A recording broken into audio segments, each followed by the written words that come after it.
On today's Transport Evolved, AC adapter replacements, treating electricity like gasoline, wireless buses and, well, breaking the laws of physics. Coming up next on Transport Evolved.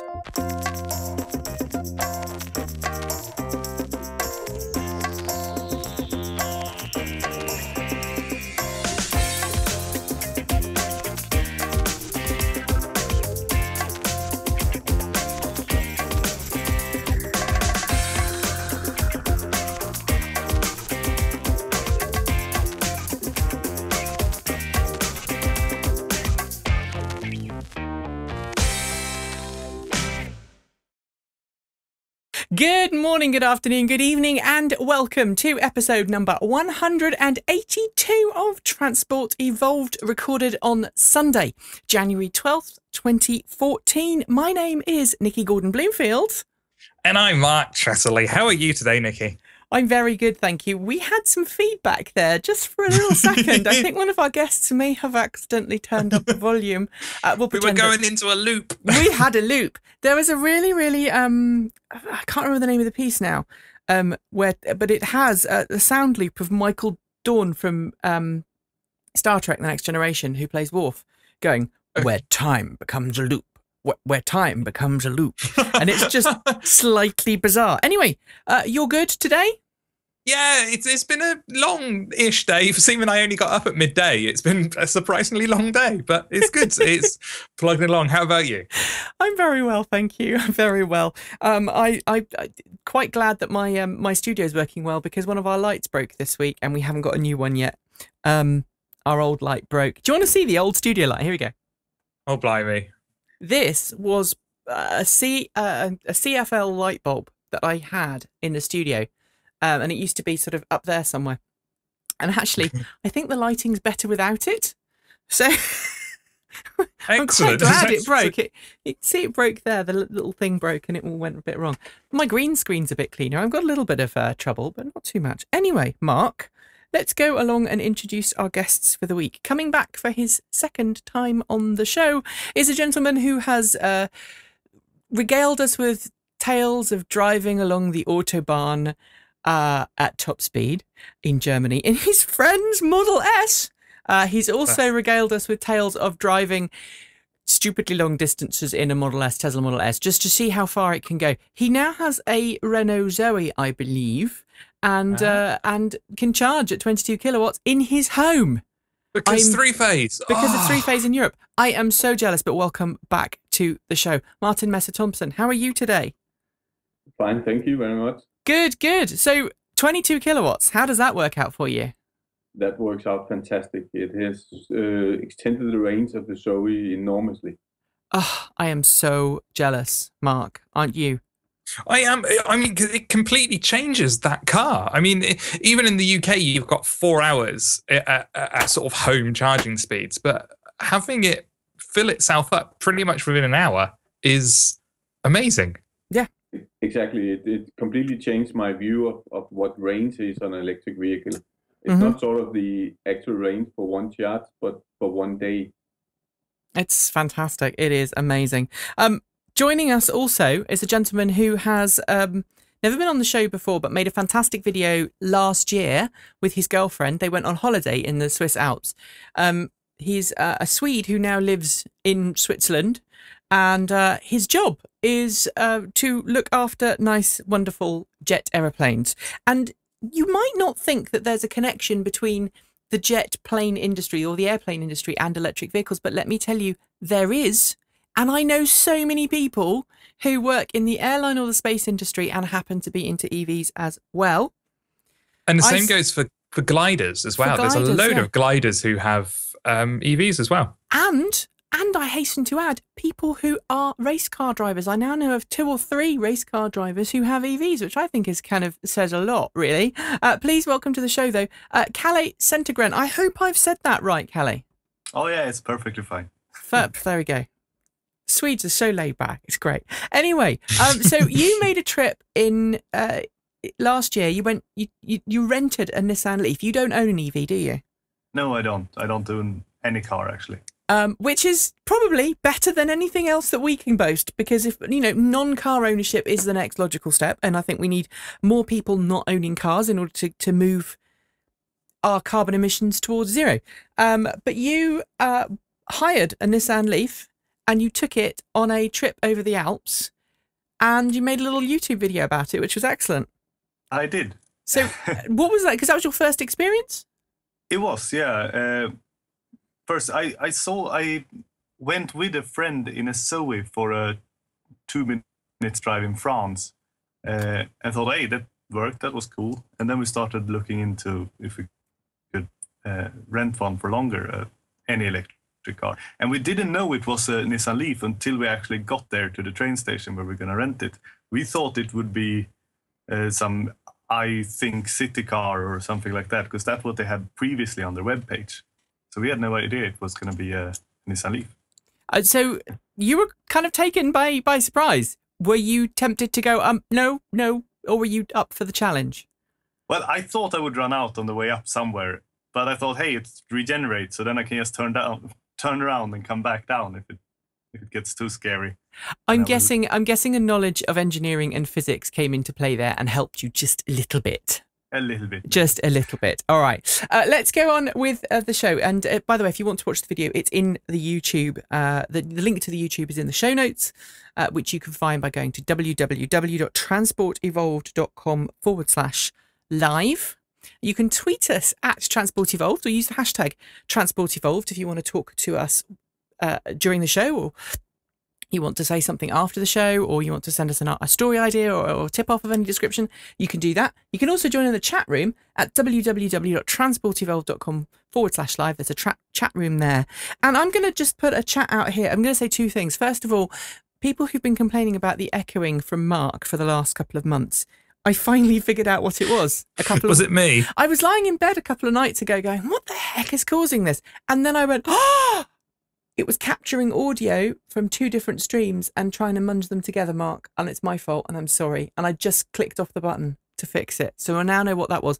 The other thing is, for the last couple of weeks, people have not been able to watch Transport Evolved if they're in Germany. They haven't been able to watch it live because of problems with Germany not allowing YouTube live streaming.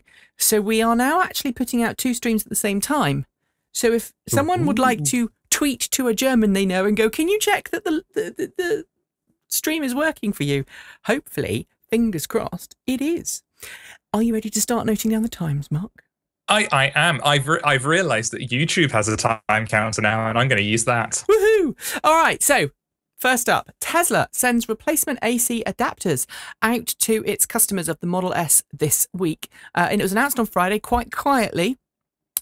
If you have a universal mobile connector, that's the one that allows you to connect your Model S to pretty much any power unit that you find, whether it's a three-phase red connector in Europe to a 16 amp single phase, 32 amp single phase, or just a domestic plug. This unit will these adapters are designed so that your portable charging unit, which Tesla calls the universal mobile connector, will work. It will just charge. This is what it looks like. I'll show you a picture here. That's what it looks like. And the little bit on the end, this little bit here, so if I've got, my mouse is not showing, but there's a little prong adapter on the bottom. That's the bit that's getting sent out to be replaced. And several sites this week kind of got a little bit confused about the story. Some of them went, they're sending out the whole new charger, replacement charger. No, they're just sending out this little adapter plug. That's what I understood it to be. Is that what you understood it to be, Mark? Yeah, just these little adapters. So they're essentially going, everything's fine and okay with the charger. It's the electric vehicle supply equipment. It's just the adapter bit that needs to change. And it was because of overheating. Apparently there was a problem with some of these adapters in America, and they were overheating when they were being plugged into a NEMA 1450 power outlet. That's the one that allows you to draw a significant amount of power. I think up to 20 kilowatts.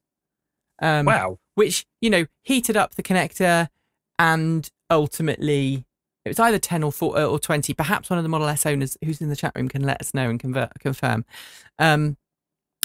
It was overheating started to melt. In a couple of occasions, people reported seeing smoke coming out of them. In one instance, which we covered a couple of weeks ago, there was a fire in California where the actual plug adapter, which plugged between the mobile charging connector and the wall outlet, had overheated and started the fire. So the modified plug has got a thermal fuse in it, which will trip if there's too much heat, either in the actual adapter itself or in any of the walls, any of the wiring in the wall next to where the socket is.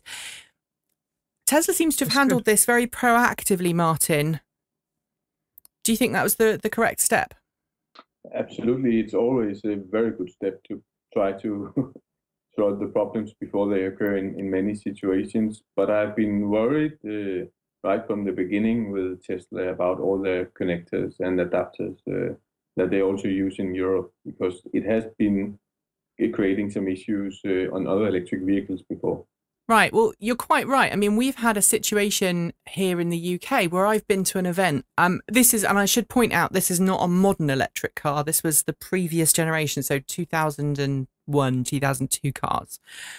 So I turned up at an event. It would have been 2004, 2005. I turned up at an event and there was someone with a Berlingo van, Citroen Berlingo, which was like a small commercial vehicle.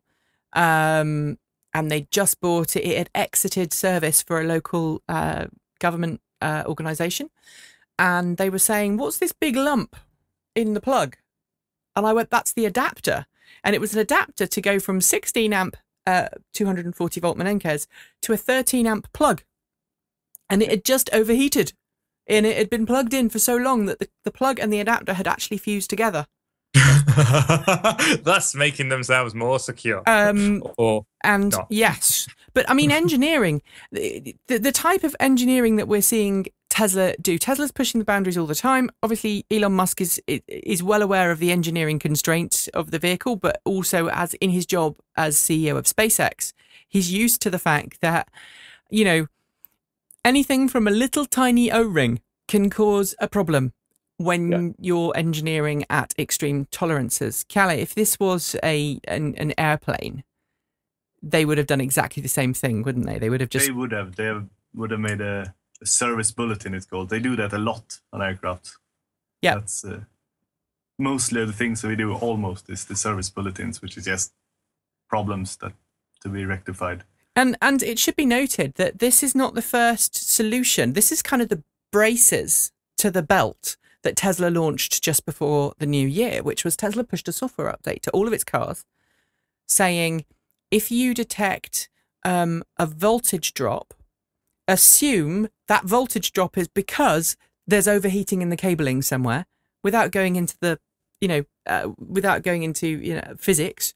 The voltage drop would be caused by the cable heating up, and therefore more energy being lost through heating the cable up than actually traveling down the wire, and that would cause a voltage drop.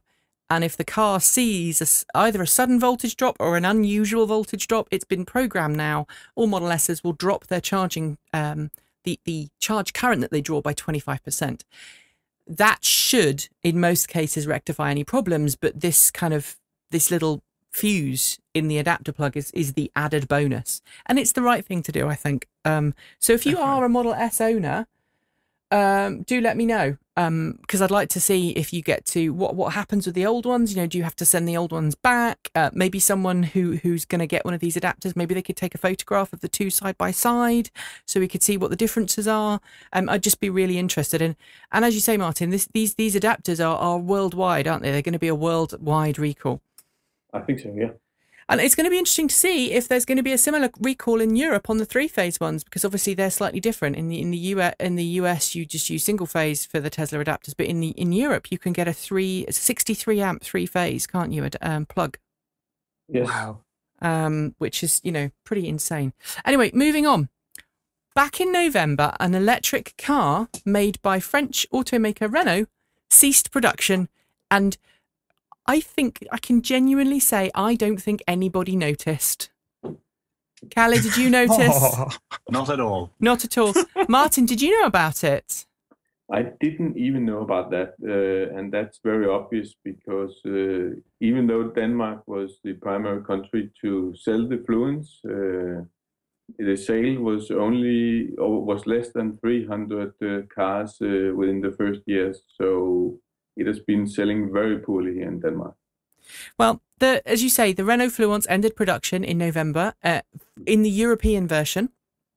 It was a really, really poorly built car in terms of its engineering, and it was a mediocre driving car. And I know there are people who listen to this who have one.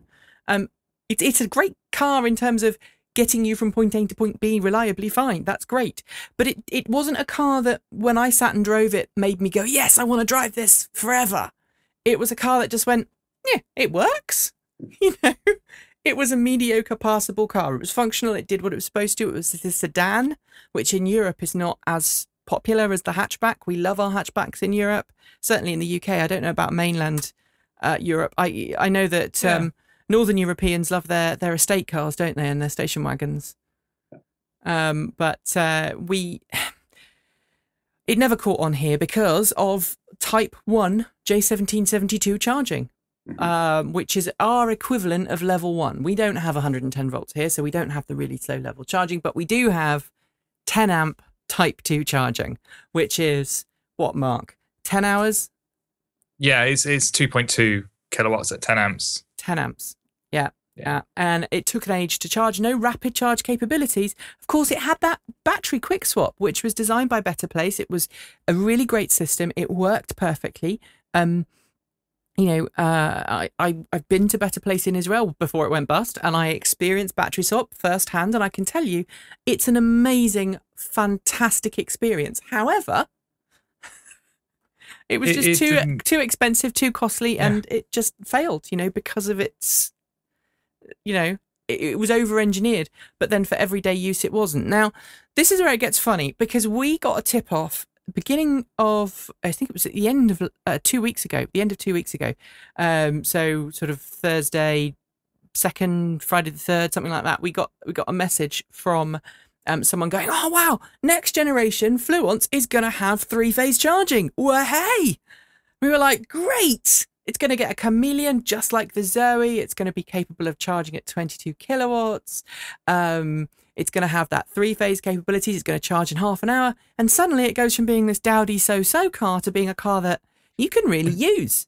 I mean, charging at 43 kilowatts as well with the chameleon charger. Yeah. I mean, Kalle, I don't know if you have any high capacity charging near you like that, but I'm guessing Switzerland has quite a lot. It's quite good for power. They would have a lot of 22 kilowatt points dotted around, I'm guessing. I don't know, actually, since where I drove there was nothing because it was only in the Alps. Yeah. I actually went with train to the Alps and rented a car there because it was the only place I could find where they would rent out an electric car. Oh, wow. So I have no idea about charging capabilities close to Basel. I know they have a system on the highways south of here, but I only know about 5 or so points, which would be the Menkens connector type 2. Yeah. Well, which could be 22 which kilowatt. Would be either 10 or it would be up to 22 probably. But except anyway, for in France. Except for France. I think France, they have to limit it at 16 amp 3-phase. There's some weird law that they can't have higher than 16 amps on a certain type of install or something like that.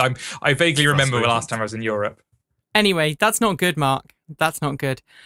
So I followed this trail because I was keen to obviously do the story, and someone sent me a link to Samsung SM3, which is essentially a Renault Fluance made in South Korea for the South Korean market, under license with Renault, in a partnership with Renault. And guess what? It has 43 kilowatt chameleon charger. It has Type 2 Menenkes sockets, one on each side. It can do 22 kilowatt charging from a Type 2 charging station. And I thought, wait, we're getting somewhere. Sent an email to Renault PR in the UK, one of their top guys in the Renault PR team, and he went, no, we stopped producing it in November. It's not coming back.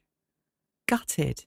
Isn't that stupid? The SM3 went into production in October, so they started producing the chameleon charger variant of the Renault Fluance, calling it something else, in South Korea in October, and then canned it in Europe in November. Sad. Sad, sad, sad. It's because it does fill a need. I mean, other than the Model S, which is coming in the UK, at least, there's no other electric cars that are that kind of shape or style of car. Yes. Yeah. And so I can see it. I mean, it's not an exciting car. It's not a racing car. It's not a kind of sport, young, urban car. It's the kind of car I can see people who are 50, 60, 70 just getting. And it could have a market all to itself if it was reasonably cheap and just did what it needs to do, which is drive, essentially. It could. And it's also, you know, I suppose for anyone who's in the market for an EV, at least we now know why the Fluance was so cheap.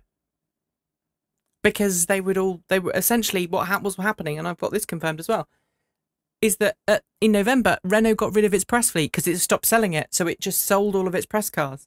And that's why in November, December, suddenly we went from a market where there weren't any cars available under 10,000 to suddenly a huge load of EVs coming onto the market used that were £6,000, £7,000, £8,000, £9,000. So, and I don't know if this happened in Europe as well. Martin, did you notice that? Well, in Denmark, Renault offered the people owning the Fluance to buy it back at a fairly good price. So that was why they ended up in as a used car here in Denmark. Wow. But I just want to add something. The Fluance had the battery in the rear, you know, not underneath. Mm-hmm. So it was not a very nice car because you could not have a lot of things in the back. Right. So it was a 5-seater, very roomy car, but with very limited luggage space. Yeah, and you're quite right. That was an odd construction, and that was one of the reasons why it has a very limited market. And the handling was affected as well. I spoke to journalists who said, no, it feels fine. And Renault said it's fine. But you could tell that the battery was higher up. It was right over the rear axle or right by the rear axle. And when you went round a corner, it did kind of lean a bit, you know. Anyway, on and upwards. E-up. Sorry. You guys won't get that. You do that Yorkshire, every in the time. UK, the Yorkshire people are supposed to say E-up, which means, well, hello, how you doing? What you're up to?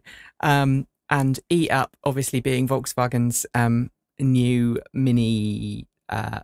electric mini car. I'll get my words in the right place now. Volkswagen E-up coming soon to the UK. We're going on the press drive next week, Mark, or is it the week after? Week after, I believe. Week after. We're going, and we're going to be filming, and we're going to be in Milton Keynes. So that's going to be cool. Yay. Which ties us in nicely with another story in this segment. Anyway, in Germany, where the E-up is now available, if you buy one, you are guaranteed 30 days of gasoline car hire for the year. Free. Because Volkswagen says, okay, you might want to have a bigger vehicle to go to take stuff, you know, I don't know, carry some stuff for some friends. Here, have a Van Agen or whatever. We'll take stuff over to different parts of Germany. We'll keep your EV here, and then when you come back, your EV's charged and off you go. It's part of a scheme with the Volkswagen's own rental car company, which I didn't know about. Martin, Volkswagen have their own car rental company. They don't have it in Denmark, no. Do they not? In Germany, it's called, let's see if I can find the name of it. It's Euromobile. Never heard of it. Which is in Germany, and it seems to be just Volkswagen cars. Here we go. That's the website there. Amazing. And it's car rental book now at the brand of the Volkswagen Group Car Rental. This is automatically translated it from German, so I don't trust Google Translate. But I mean, do you think this is going to be something that will encourage more people to buy an electric car, Kelly? If you know, the idea that if I need to go on a long distance, instead of worrying about charging and charging infrastructure, I can just borrow a petrol car? You know, it probably will buy over some people. I wonder if the price for this is taken out of the price of the car, so you actually pay for it anyway when you buy the car. Probably. And it certainly beats BMW's model. Because BMW makes no sense with their car rental scheme. I never got that. Some points, and I didn't understand it. So. Yeah, you get given a certain number of points in a year, which you can then spend on rentals. But the exchange rate between points and rentals varies depending on what car you want, when you want it, how long you want it. So you're never really sure how many rentals you've got left. And the other thing to bear in mind is with a BMW system, you have to opt in. It's not it doesn't come with the car. It doesn't come with the i3 or the i3 Rex. You have to opt in. It's an ownership package that you have to opt into, and you have to pay extra every month. And if you combine that with a service plan, and you combine that with access to all of the charging networks, you're looking at probably another €100+ a month. Martin, do you know offhand the ownership package prices in Denmark? No, because the car's not on the BMW is not on the market until May, Right. so we don't know about that. I think it's quite a nice idea with the Volkswagen that you can offer a certain amount of days where you can take a normal car. I'm not sure it picks up by the other ones, but it is quite funny that it's the E-up that started this, isn't it? Because I don't think many families will have the E-up as their primary car. Yeah, absolutely. It's relatively small. So most of these people owning one of these cars would have a larger petrol car. Than the other. So I'm not sure how much they would need this. Maybe it's aimed at younger buyers, first-time car buyers, perhaps. I mean, Kalle, I don't know if have you never had a car, or I had. Well, I sort of took over my mother's Volvo from 1986 because I fixed it and then I got to drive it. But that's about as far as my car ownership goes. I actually was at a dealer looking at the E-up in Sweden, and I think they should start with educating their sellers. Oh yes. Because they really didn't want to sell that car. They wanted to point at the petrol ones. Yes, yes. Welcome to our world. Even when I asked stuff like, does it have, for example, can you connect it with an app so you can stop or start charging? Because you're heated up, because that's good. And they said, no, it doesn't come with that. And I opened the leaflet that was standing next to the car, and the first page is the app with all the... I was like, okay. Well, I must say that is quite a common experience. I actually had a right angry moment yesterday. We're going off on a rat run now. I'm sorry, people. I know some people don't like it when I do this. Mark is smiling now because he knows where I'm going with this. Our Volt had to go for a service yesterday, and for reasons that we'll come into later on in the show, because that too is a story, we had to drive it's a 120-mile round trip to get the Volt serviced from here. So I had to take my Leaf to run my daughter to her band group and my son to his drama classes on a Saturday. And by the time you've taken into the shopping trips and everything else, my battery was running a bit low. So and later on that day, we were then going to go on another shopping trip further away to a outlet village to buy some new shoes for the kids. And it would have totaled about 200 miles that day. So on my way back from dropping my son and my daughter off, I stopped off at a motorway rest stop where we have a rapid charger, and I met a lovely man. I think his name was Dave. Apologies if not. He was in a Citroen C0. So hello, he said he was going to listen to the show. And we had a lovely chat. It was the first time I've ever encountered a charging station that was busy. Actually, no, it's the third time I've encountered a charging station that was busy when I arrived, but I had time, so that was fine. We had a lovely chat. I charged up to 90%. I went off, did the errands again, picked up the kids, came back, and I stopped off at the local Nissan garage for a charge. And this particular garage has got a bit of a reputation, hasn't it, Mark? Yeah, I've never gone back after my first time. So I pull in, I get round the back, and there's a guy washing a car, and I said, can I get into the charging station? And he kind of ignored me. So I parked up, I went inside, and I asked for the RFID card because they locked on with an RFID card. And to cut a long story short, all the staff were really rude and told me that the cards were out with the salesmen who sell Leafs, who were both out and they didn't know when they were going to return. I said, well, can't you leave it behind the desk? And they said, yeah, but someone might steal it. I said, okay. All that card envy. Do you know when they're going to be back? No. Okay, so can I park there? No, because there's two cars there. We can't move them. Okay, so you're telling me I can't charge. So I've now got to go and get another car to do the rest of my trip. It's not my problem if your social calendar is not right. Not my problem. Your social calendar. I was thinking, oh my goodness, how rude. So Kalle, you're not alone. Dealers need to get a grip. And I think this is something that we all need to do. Market. I'm just going to say there's definitely market. If someone in the UK has got the startup money to open a electric car dealership, I'm fairly sure you could convince Nissan, Renault, Tesla, all of these various different people to sell their cars all in one store as a electric car dealer. Because if you were just knowledgeable about the cars, I can see people traveling over 100 miles to you to buy that electric car. Yeah. I'd love to do it. I just don't have the startup cash. There you anyone go. wants to lend Maybe me $1 million that's your pitch, Mark. Yeah, it's how I'm going to get rich. I just need to get the £1 million startup money first. All right. Make a Kickstarter. Absolutely. Okay. This week, Nissan unveiled the all-new NV200 taxi cab for London, the black Hackney cab. It is going to be the envy of the world, apparently. But Tish, here it is. They've basically taken the Nissan NV200 van that's going to be in New York as a taxi, and they've changed the front end and the grille to make it look more London-esque with the round headlamps and stuff. But this is the exciting bit. The eNV200 has now been confirmed for 2015 in London. Woohoo! Any other cities do you reckon will get it? Who should get it next? Who do we think? New York. New York? I think New York are definitely going to get it. They're already on the list. Kalle, would you think it would go down well in Switzerland? I don't know. What do we know the range on that one? Is it the same as the Nissan LEAF? It's going to be the same as the LEAF.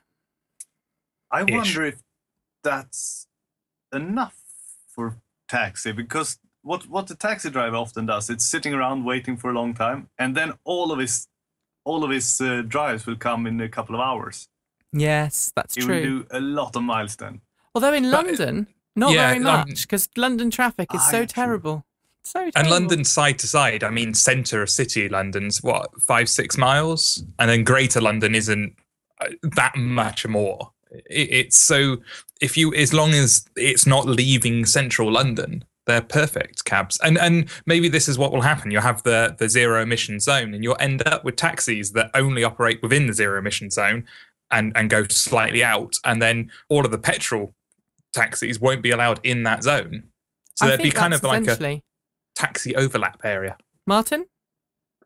Well, I think Kalle is right here, because a city like Copenhagen only has a very little city center. So most of the trips they drive will get outside the city center, and then the speed will go up like 80, 90 kilometers an hour.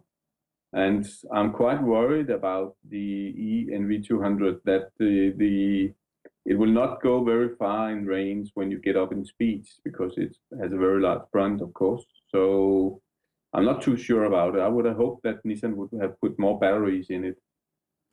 It's going to be an interesting one, because it's going to be based on the new battery chemistry they've just designed that's more temperature resistant. I think it's going to have, obviously, the DC quick charge capabilities built in. I think as long as there are special DC quick charging facilities for these guys, maybe that's the way forward. Maybe this is a candidate for wireless charging. You know, can you imagine wireless inductive charging pads by a taxi rank, by maybe some of the big stations, and they're just sat there for 10, 20 minutes while they're waiting for a fare? They could be fully charged and off again. Mark, I'm going to ask someone in the chat room to look up the average taxi route of a London taxi, the average daily mileage. I shouldn't think it's that much. Okay. So anyway, but 55 miles northwest of London, another all-electric mass public transit project was unveiled this week. An all-electric bus route from Wolverton to Bletchley, which is not far from Bletchley Park, where the code breakers were in the Second World War, with Sir Alan Turing, etc., etc. And these buses, 8 buses, they're going to be travelling. This is a really clever thing. This particular route, the number 7 route, is only 15 miles from end to end. That's what I understand it to be. And the buses are charged. They look like regular buses. They're charged overnight at the depot using a standard connected Menenkes Type 2. Did you notice the video? It was awesome. their own video advertising it with their Chargemaster posts, their Polar posts. One of them was broken, had the big red light on it. Did it? Made me giggle. Yeah, That it was funny. awesome. I didn't notice that. Anyway, they charge up at night. They plug into a connected charging station at night to get a full charge. Slow, steady, full charge. Balance the pack, etc., etc.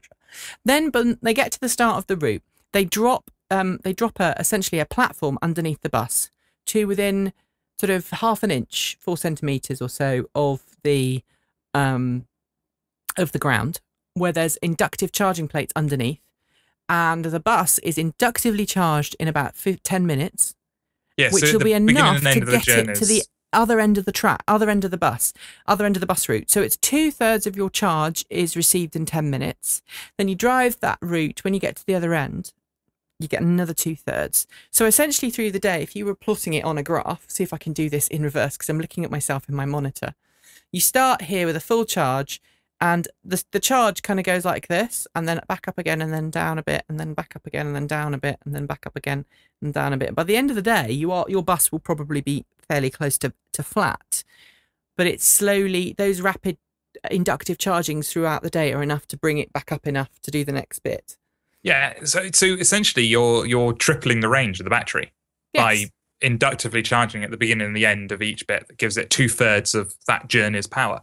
It's a really good idea. I really like it, until one of those inductive chargers stops working, or the panel stops being able to be dropped down and stuff like that, and then it starts becoming quite interesting. If it's worked out, I don't know how much room for error they've got, because heating a bus can't be easy. Yeah. And they're going to have to heat it in the winter. So I'm going to think it's going to be really interesting to see the length, how it goes over a year. Yes. Well, we'll see. We're going to try and get on that bus. We've already got in contact with them, and we're going to try and do an interview with them, aren't we, Mark? We are. So I can't wait. Time for an ad break. If you haven't watched the show lately. Can I just say, I found out online, and someone else has backed me up, the average travel for a London taxi is 3.2 miles per trip. 3.2 miles per trip? There you go. So not as much as Copenhagen, I guess, then, Martin? No. Not as much. So ad break time. As those who have watched the show recently will know, we are not allowed to have ads at the moment because we haven't sorted out that thing with YouTube. Google, if someone from YouTube is watching, can you help us figure this out? Because we're supposed to be able to press a button in our stream and have an ad play like now. And then we'll come back and then we'll be live again. But we haven't figured that out because you don't have the right things. And sometimes trying to navigate the YouTube producer stroke Google stroke analytics stroke AdWords stroke AdSense is just a nightmare. And without that, we're not earning any money. So anyway, no ad here in the live stream. If you're watching it live, if you're watching it after the event, there will be an in-stream ad. Don't skip it, please, because watching it will help make us a bit of money. We'll be right back. Part 2. Are you ready? BMW i3 will not get HOV lane access if it has a range extended engine. This is interesting. It won't get the white HOV lane sticker. Right. Yes. Here we go. We're going to try and explain California's HOV lanes. For those who don't know, in about 30 seconds. So California, lots of cars on the road. One way of trying to encourage people to carpool, use cars together, is to have an HOV lane, high occupancy vehicle lane. If your car has more than just you, the driver in it, you can drive in the HOV lane, regardless of what type of car you have. It could be a Humvee, it could be a Mini. As long as there's more than one person in it, you can drive down there. Unless you own a certain group of vehicles, alternative fuel vehicles. It used to be a Toyota Prius with a yellow sticker, but they ended that program for hybrids. They've ended that program now. Now, if you can only go in the HOV lane on your own if your car has a white sticker, which indicates that it is a pure electric vehicle, or I think a hydrogen, or I think a natural gas vehicle. And a green sticker, which says that you're a plug-in hybrid or you've got a very low emissions. Is probably the best way of describing it. That's not the official language they use. But to date, no plug-in hybrid has ever got a white sticker to give it access to the HOV lanes. Why are these important? Well, because the white sticker program has an unlimited number of stickers, unlimited number of decals that the California Air Resources Board will hand out. So as long as there are still people buying those cars that qualify for white stickers, they will continue to hand out those white stickers. The green sticker program is limited to 40,000 stickers. So once those 40,000 stickers have been applied for and obtained, that scheme ends, and if you've got a green sticker on your car, you'll be able to drive in the HOV lane. If you do not, tough, you won't. Now, BMW, knowing that this was the case, worked really, really, really hard with the state of California for the best part of 2 years, trying to figure out a way of getting the i3 Rex, which has this tiny 600cc 2-cylinder gasoline range extended engine in it, so not very powerful. It really is only enough to extend the range and keep the car going until you get to a charging point. I don't care what anybody says who disagrees otherwise, because frankly, I've driven one and that's my opinion of it. But Tish. Anyway, and I think that's BMW's take on it as well. It's only it's only to get you to the next charging station. It's not something that you should use all the time. Unless you switch it on at the beginning of your trip to extend the range, so it's constantly topping up. But that's disabled in the US because they thought they were going to be able to get this white sticker. Yeah. So, as Dennis in the chat room was saying, there were other hybrids in the yellow program, Civics and etc., and the white stickers are unlimited. The green stickers, there are already 25,000 taken as of November. We are now a month and a half away from that point. Probably we're well over 30,000 grabbed. BMW worked with California, with the state, to try and say, okay, this car is EV most of the time, so much of the time it almost hurts, and we really only use our gasoline engine just a little bit, and we'll modify the car to make sure that the engine only comes on in a real emergency, and the rest of the time it has to use electric. Will you give it a white sticker? No. And what it seems to be from the outside looking in is that BMW put a lot of engineering into making the car so that it would be able to get this sticker, and that's been reiterated a fair few times by BMW that it will be getting the sticker.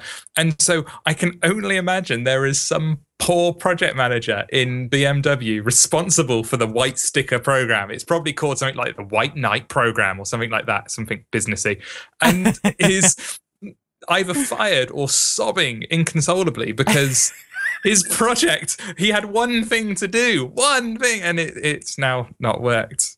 That is horrible. But anyway, you've now got two choices if you live in California. You can choose to buy an i3 pure EV, know that you'll get the white sticker, and know that you, or hope that you get access to the CCS, the combined charge standard connectors, and that they will be fitted at all of the places where there's currently CHAdeMO and maybe Tesla quick chargers or superchargers, sorry. Or you buy an i3 Rex and you've got a 50-50 chance that you may get your car before you can file the paperwork. You get your car, you have to get your car before you file the paperwork. You run the risk that if you get your car in time, you might just get a green sticker. If you're a day, a week, a month late, you won't get it, and you've got an i3 Rex that won't go in the carpool lane, and you'll be stuck there with everybody else in the rush hour. What a pain, Martin. What do you think was going on here? And BMW's really had it handed to it, hasn't it? This really nasty situation for it to be in. It is a drawback for BMW, absolutely. As I understood it, they designed the Rex exactly to get this. So I'm really surprised about this, because this is so important, not only in California, but it's a story in the whole USA. So this is not good for them. That was a bad day.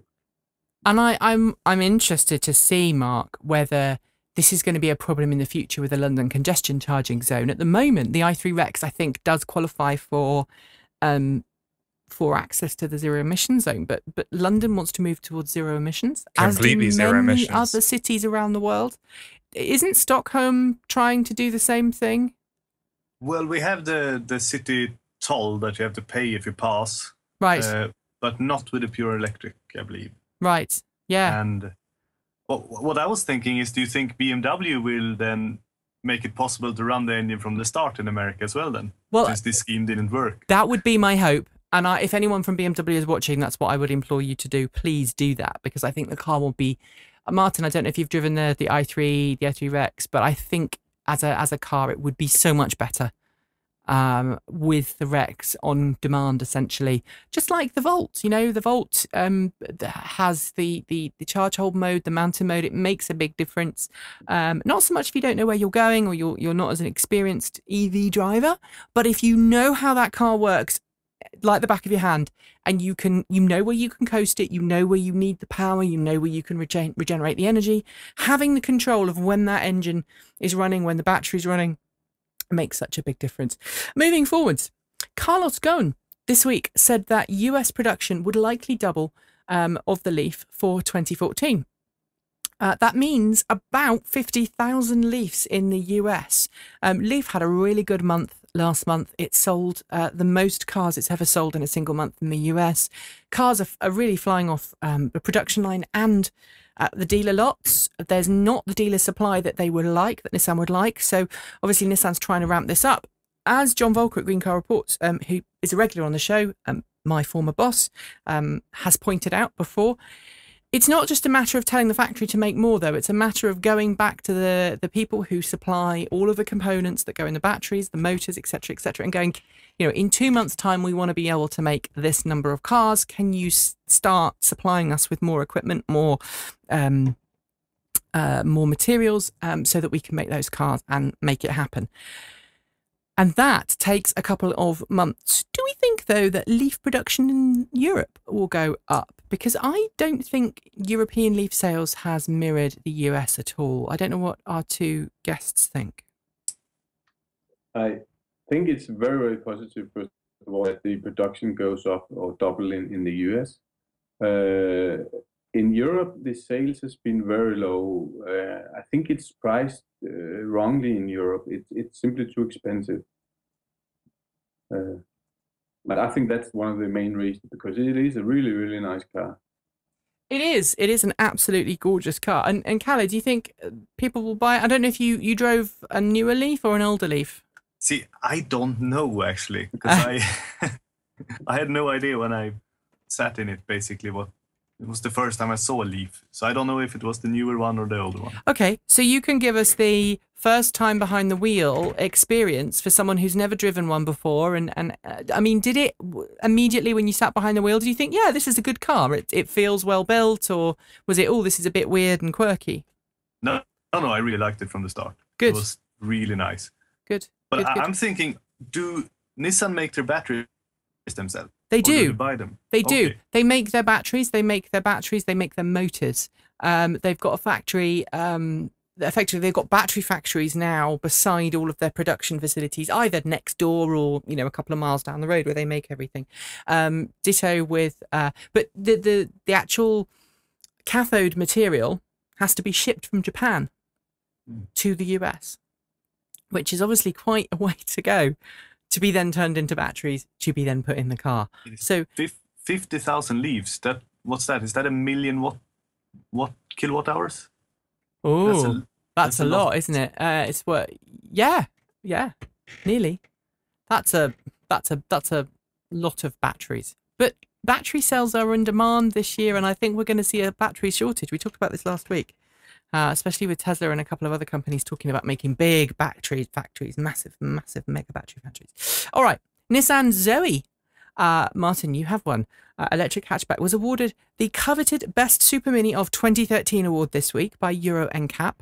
It's basically the safest of its class, safest Super Mini that it tested, that Euro NCAP tested last year, was the Renault Zoe. Are you surprised? No, I'm not. It feels very solid and I think it has a very nice ride, but it feels very safe. So it's a very, very good thing for Renault to get this. Interestingly, it didn't score the highest on all categories, but I mean, in terms of passenger safety, Renault has a very good record across Europe. Yes. I mean, maybe not Volvo standard, but still pretty darned good. Well, it's a smaller class, so it's always more difficult the smaller the car is to get absolutely rating. So I think Renault has always done very well and continues to do this. Very, very cool. All right, on to my weird story.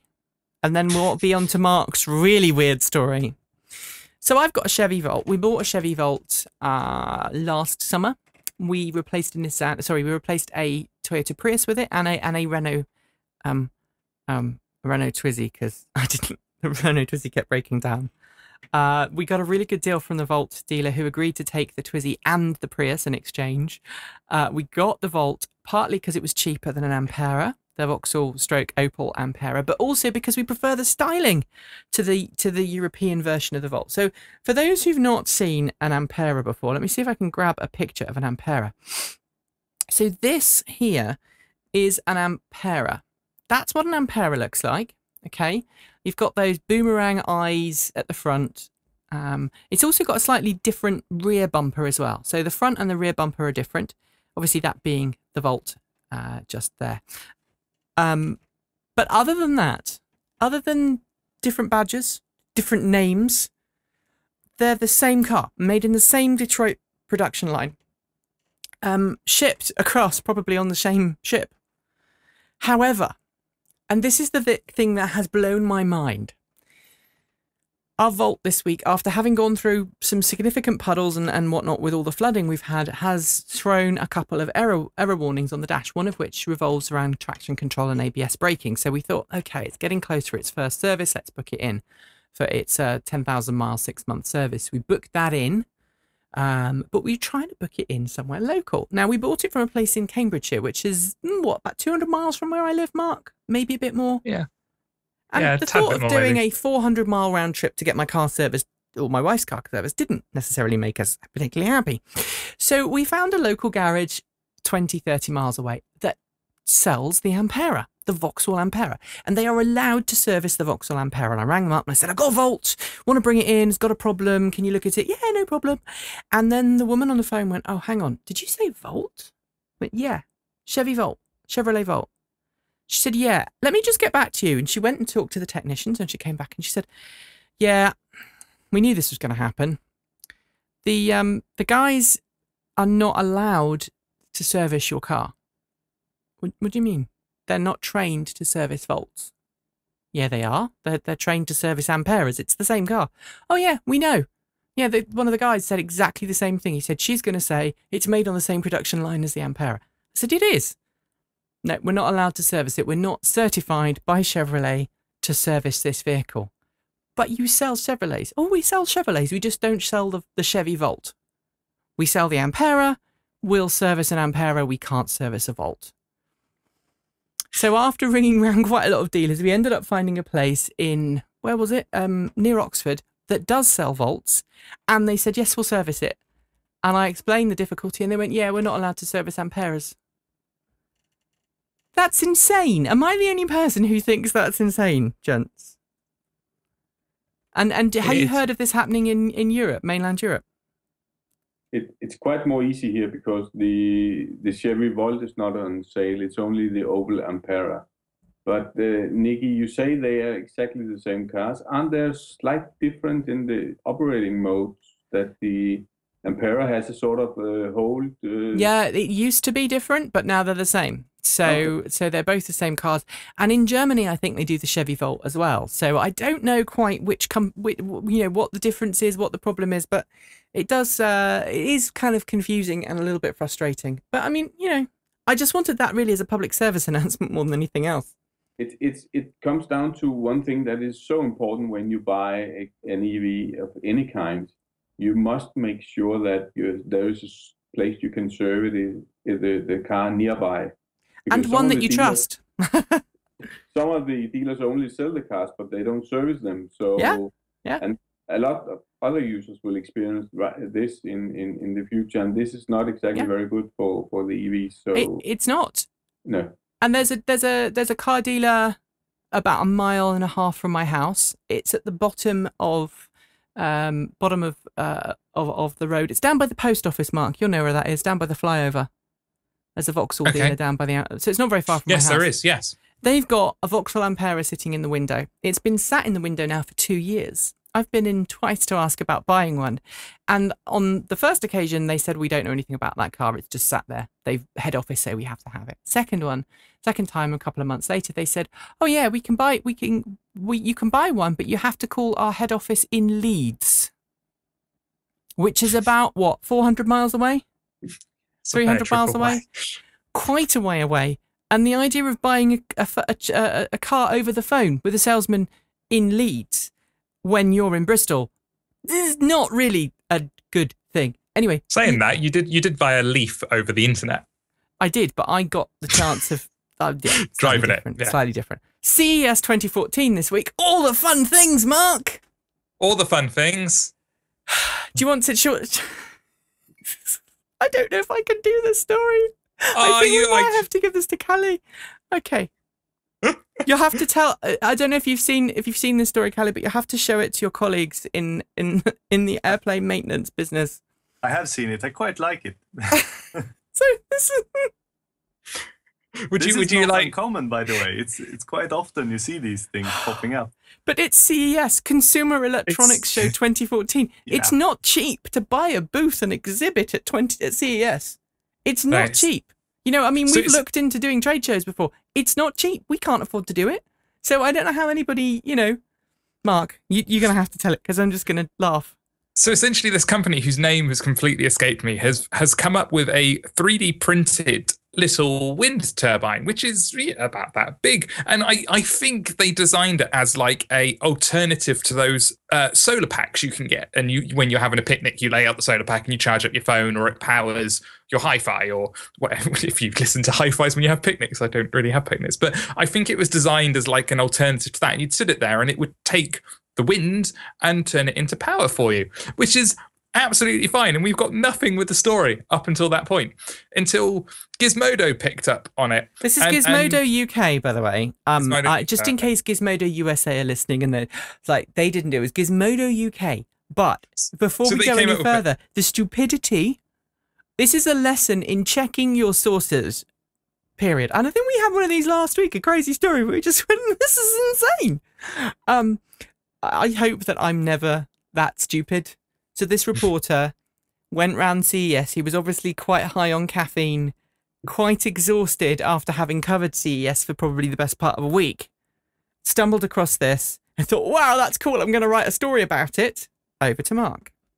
So you can buy a scaled up version of this, which generates more power, which is absolutely brilliant. And he then posted the supposition that what should happen is these should be mounted on the top of electric cars, because as you're driving along, the wind that is coming at your car will turn these turbines and they will charge your battery as you're driving, thus giving you more miles and possibly allowing you to drive forever. The headline was, strap this wind turbine to your electric car and you can drive forever. And he's saying the biggest version is 1,000 watts. Yeah. So one, it's not a lot of power, really. But two, it would never work. Not unless you were driving into the worst headwind in the world, in which case I'm fairly sure that even then the deformation of your aerodynamic... Well, the drag of the car. Smoothness would completely... Basically, they came up with perpetual motion. They reinvented perpetual motion without realizing they were reinventing perpetual motion. It's the same as everyone in my old jobs who asked me why they don't just stick a generator on the back wheels of the Leaf so that as I'm driving along, it can charge the battery. And it's just... Oh, bless these people. But we've had a lot of fun with this story. It's been making us giggle for a week. It's been brilliant. It really has been brilliant. Had you said either of you, I know that Kalle had seen it. Had you seen it, Martin? I have seen it, yes. And I only read the headline and I thought it was some kind of a joke, but I didn't get further into it because I just didn't understand. Well, I mean, we looked at it. I looked at it. I looked at it again. Yes. Then I looked at it again and I checked the date. And then I thought, okay, let's check the byline for acronyms. Because I thought maybe this was just some person having a drunken story at the end of CES. And they managed to get it past their editor without anybody knowing. Yeah. And it has been changed. They have gone back and changed this. Have they? What did they say? They've gone back. I'm sure they've re-edited the news article because our link now goes somewhere else. And I can't find the new link. No. But when available in the US later this year, they'll come in a simpler 25-watt version and a more industrial 1,000-watt model, which can be used to keep a battery perpetually charging in an electric car. That's exactly the words, verbatim. I'm fairly sure I reread an updated version of it recently. Maybe I'm wrong. I thought they went back and corrected it and made it more tongue-in-cheek. But no, yeah, you're right. It does still say strap this wind turbine to your car, and you can drive forever. But how big is the 1 kilowatt wind turbine? Is quite big, isn't it? It's not. Well, yeah. I mean, that's the other thing. A 1 kilowatt wind turbine would have at least, I suspect, at least 1.5 meters radius, something like that. So if they bring that down into 4 little ones, it's still pretty big. And it still needs a lot of wind. Still needs a lot of 1 wind. kilowatt. Oh dear, I despair. Right. Let's go on to our second ad break. No, they have changed. There is an updated version on Gizmodo.com. Go on, Gizmodo.com. Mark. Strap this wind turbine to your electric car and stay juiced in park. And I think it's got an update. The original headline to this post was what we claimed it was: "This is not possible, laws of physics and such." We've toned down the tongue-in-cheekness, which admittedly did not read as such, and clarified the use case in the body of the post. I didn't really read any tongue-in-cheekness in the original one. If they're claiming it was there, it was very well hidden. And I says probably speaks badly about the writer. Although, like you say, he was probably caffeined up to the gills. This would be really funny. It wasn't. Oh dear. I mean, it's one of the funniest things of it was that obviously all the comments where people were going, you should essentially go back and read a physics textbook. But I mean, obviously someone thought it was funny. They did it for a joke. Yes, I'm afraid we. But they haven't updated it on .co.uk yet. Maybe they think people are just gonna catch up. Anyway, ad break. We'll be right back. All right, Massachusetts. The state of Massachusetts has started to investigate if electricity should be treated like any other type of vehicular fuel. What do we think? So it needs to be treated in the same way in terms of refueling. So you need to be a licensed reseller of electricity. You need to have the same kind of legal requirements. You have to, business requirements as you would to sell gasoline, kerosene, or anything else. And I suspect also be taxed in the same way. What do we think? I have a couple of issues with this. I don't mind it being taxed in the same way. I'm perfectly happy to pay tax if it goes to roads, and no, that's not how tax works. But I'm quite happy to pay tax on the fuel that I use. That's not a problem. The licensing, I'm not so sure, because where do they draw the line? Is it only electricity for cars, or will it start applying to when I'm in an airport and there are those plug in your mobile phones and charge up here, or top up your laptop here, or when you're in Starbucks and you get the seat next to the plug socket so you can plug in your laptop? That's exactly the same thing as I'm doing with my car. Admittedly, I'm taking more power, but is the distinction going to be on power then? So if I plugged my car in with a really low current draw, is that absolutely fine? Or not? It's got to be one way or the other. Either charging, anyone can offer charging, but you have to pay for this, or it's down to the establishment whether they charge or not, and the establishment can then decide to charge for cars but not for mobile phones. And it's got to be fair, and I've got a feeling this is going to head towards a very unfair system where electricity for cars is seen as special as opposed to electricities for washing machines and ovens and lights. My question is, how would you... The only way that I can see this actually happening would be to do what Israel did and go, you're not allowed to plug in an electric car to anything but a proper charging station. And that would... I mean, Kalle, could you have made that trip without plugging into a 16 amp outlet? I couldn't. They said that someone had done that same trip without plugging in any time. I could definitely not have done it. probably I wasn't good at the eco driving style. But Martin.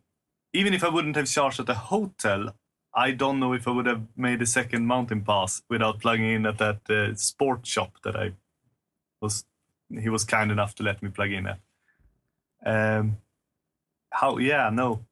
It's, And also, is that how?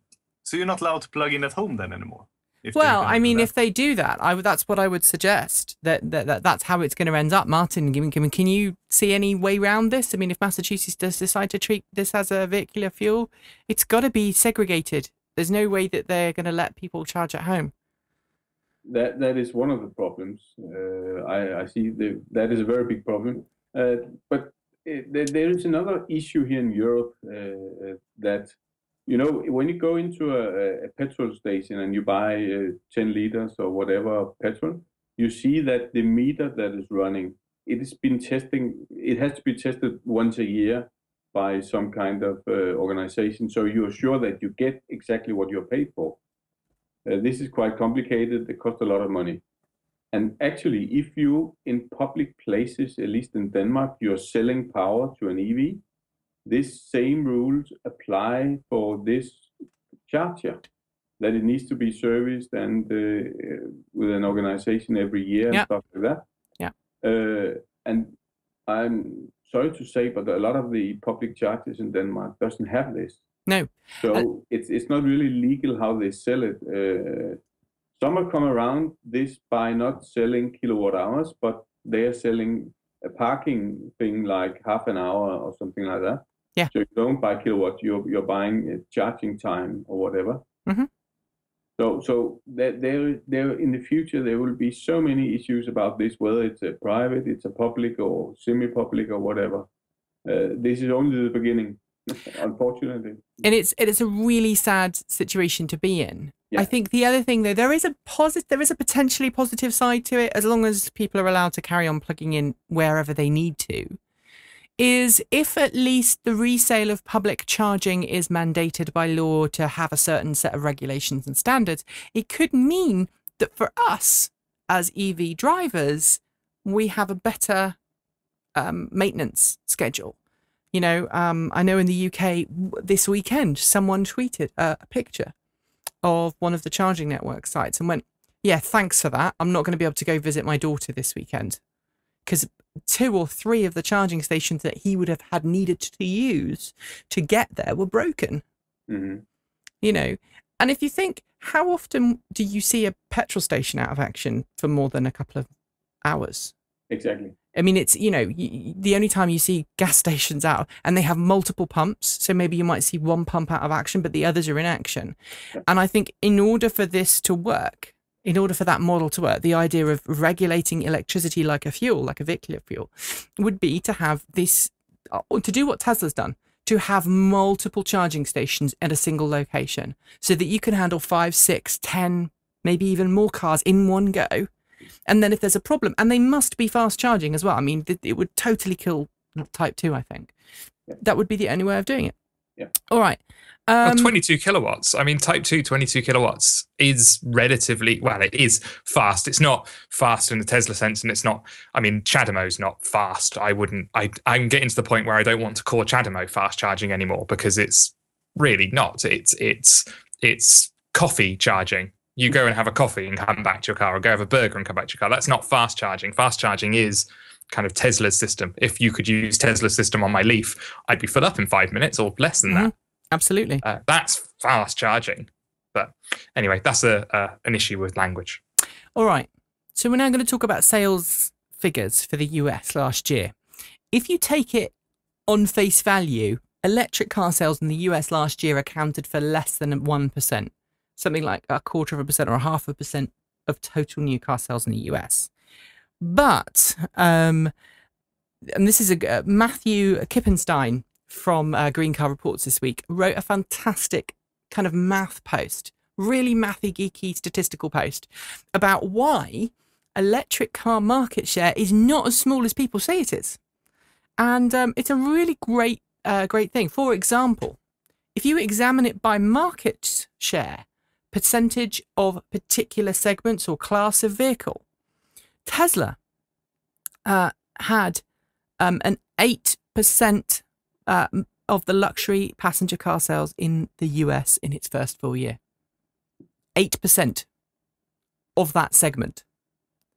And then if you do it amongst passenger cars with a price of $62,500 or more, the result is 17% of the market share. So if you compare it to similarly priced vehicles, it's actually quite a big market share. So this is a really, really interesting. $25,000 price point, 1.4% market share of cars over 25,000, including the Volt and the Leaf and everything else. So much, much better than a lot of analysts would say. However, are we getting just a little bit too caught up in numbers? What do we think? Numbers are good, but when do they become an albatross around our necks? Mark? I like numbers. You know, I like numbers. A lot of my background is in numbers. They have to be seen in a context. And just saying electric cars account for X% of all car sales in the US this year is not a good context, especially when the car industry is probably looking at changing radically in the next 10 to 15 years. I don't think there's many companies out there, be them manufacturers or even people who work for these companies or governments, who really believe that the current rate of car sales is going to be sustainable in 15 years' time. It's just not going to happen. The whole way we drive is changing. Cars are becoming a lot more automated. When cars become a lot more automated, ownership starts dropping out of the equation. So that's going to be a radical change. But also, people have less money to spend on cars. Fuel cost is going up, which means people are going to make different decisions in their lives. They're not going to think, well, I work here, but I can quite happily still live 30 miles away because I just commute into work. That decision is going to change, and people are going to start wanting to live near public transport hubs and routes and to avoid fuel costs. So all of these things are going to change the way cars are selling. So the way I see it's going to happen is global car sales are going to drop and EV sales are going to rise, especially if EVs start ushering in this world of automated cars. And they're kind of meet in the middle. But if you look at the numbers as they're just being presented by most people, they're just petering along at the bottom. And that's quite the context I would, maybe it's all about selling. Maybe I wouldn't sell them in that context. I think the context is misleading, and it's just easy numbers for shock headlines. It's where I think we are. What do you think about sales figures, Kalle? Do you think we're obsessed a little bit with them, or just get more people in cars? Is that? I don't know. I would like to see this model put onto Norway's car sales to see what happens. Yes. Yeah. Yeah. Absolutely, because they have incredible car sales. That's one thing I don't understand, though. Do you think Sweden will ever follow Norway's lead on this? No, I hope they will, but so why is Norway so pro and Sweden is like meh? The outsider in Scandinavia almost by yes, because Finland loves EVs as well, don't they? Yeah. I don't know. They had the government were actually looking into what we were gonna do, and they are, unfortunately, I would say, putting a lot of focus on ethanol, or right, wrongly, I think. That's a shame. That's a shame. I think yes, we should follow Norway. Of course, Norway is a bit extreme, but I like the idea with if you buy the whole thing they have. If you buy a car with a big engine, yes, you pay extra tax. Yes, and if you buy an EV, you have no sales tax. I think that market that I think is going to be reproduced around the world. I think it's the only workable business model at the moment, really. It's either that or taxing gasoline, but that's hard. Yeah, because that will it will get at the wrong people. If you tax gasoline a lot, people that say can't afford the EV, absolutely, they will get it. If you tax the people that can afford to buy a fancy car, and if they really want it, you can still buy it, and they pay for the no sales tax on the EVs. That's a better system. Moving to a couple of quick final stories. So Chevy Volt and Spark EV 2014, if you're in the US this year, you'll be able to buy them with 4G LTE data connectivity and Wi-Fi hotspot capabilities. If you are a parent like me, that sounds like fantastic fun. Not so much for the Volt, but for the Chevy Spark EV. When I'm parked up with my kids, especially my son, who loves EVs, especially if it's a Model S, but hates the fact that you have to sit there and wait for 30 whole minutes to charge. Having a Wi-Fi connection in the car would be rocking, because I could keep them occupied and entertained. However, I mean, this is just the thing that Chevy's rolling out across its whole range. And unfortunately, it's 4G LTE with, Mark? AT&T. With... so not well liked in the US, and their UK version isn't well liked over here. Well, because they're doing net neutrality, they're anti-net neutrality. Yeah.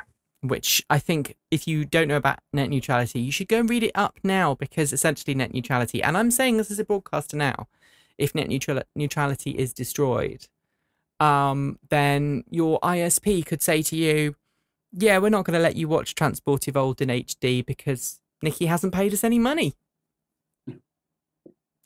We're just going to let you watch it really, really slow in low def. But the nice cable company 2 states over, who's producing the nice high def content, will let them do it because they're paying us $1 million a year. And it's not just America either. It's the UK as well, and other countries around the world. Net neutrality is what we want. Right, and Tesla apparently might be readying itself for an official production unveiling of its Model X, because guess what was spotted this week in the roads of California? A Model X. Ooh. Check it out. This is courtesy of Green Car Reports, Instagram user JM Tips. Hope they don't mind. But the interesting thing is, this is a Model X, okay? We've all seen a Model X before, but do you notice the one thing on this Model X that we haven't seen on a Model X before, Mark? Slidey door handles?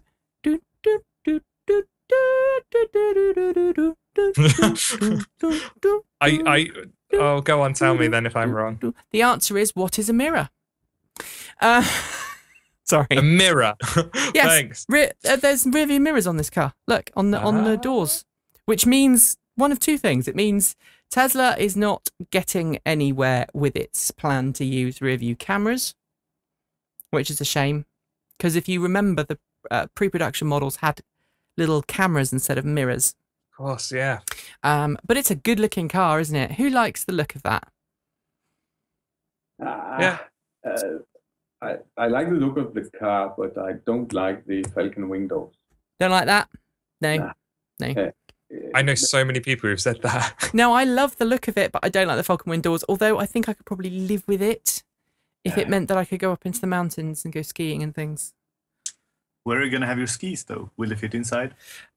Apparently, yes. Apparently, yes. Because, of course, you can't put them on the roof, can you? Because the door's going in. It's interesting.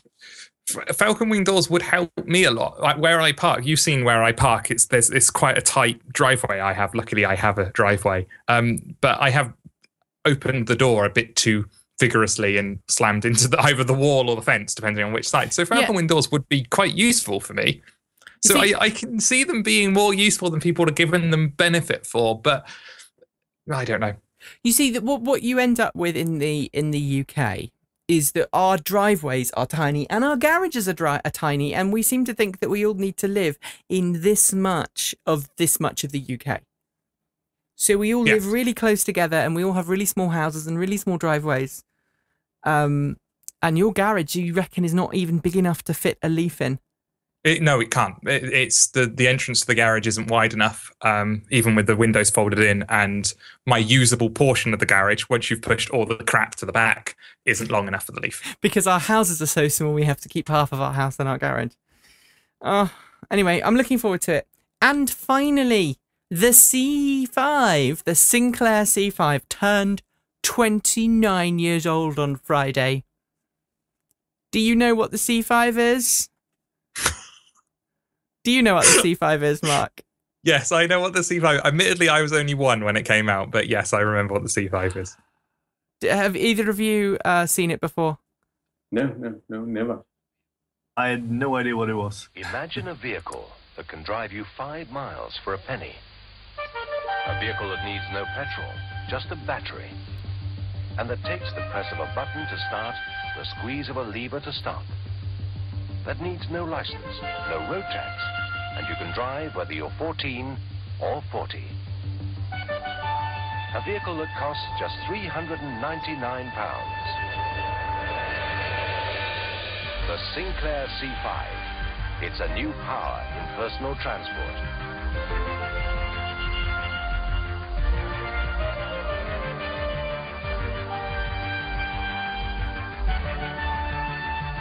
The Sinclair C5, £399. Want to buy one? Want to see one? Or simply want to read all about it? Just dial 100 and ask for free phone C5. So that was 1985. I want one. And it was Sir Clive Sinclair, who was obviously then Clive Sinclair, he of the ZX Spectrum. If you remember having a computer in Europe in the early 1980s, you probably had one. It was about yay big, and it had plastic keyboard keys on it, and you had to type with sort of one finger because the keyboard wasn't very big, and you connected it up to a TV, and you got to have play computer games and things on it. The C5 was Sir Clive Sinclair's idea for an electric car revolution. It was essentially what we call a pedelec bike in Europe. So it was a tricycle. It had 3 wheels. You kind of sat on a seat very low to the ground. In the marketing, they said it was the same height as a car, but the car they compared the height of the seat with was a Mini. No, I'm not talking about the modern Minis. I'm talking about the little one like Mr. Bean used to have. Tiny little car.